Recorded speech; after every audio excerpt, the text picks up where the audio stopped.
அண்ணன் தரணிதி செல்வம் கொஞ்சம் அப்படி ரிலாக்ஸாக சாஞ்சு படுத்திருக்காரு. அவரோட நினைவுகள்லாம் எனக்கு வந்து இது வரைக்கும் போயிடுச்சு.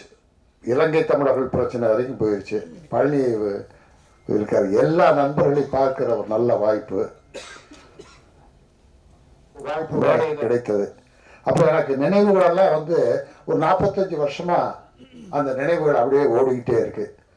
இன்றைக்கும் இந்த மேடையில் நின்று இந்த படத்திலே ஒரு கதாபாத்திரத்தை ஏற்று நடித்து இன்றைக்கும் ஒரு கலைஞராக நான் அரசியல் களத்திலே இருந்தாலும் பொது வாழ்க்கையில் இருந்தாலும் அரசு துறையில் இருந்தாலும் நான் விரும்பி சென்னைக்கு ஓடி வந்தது ஒரு நடிகராக வர வேண்டும் என்று.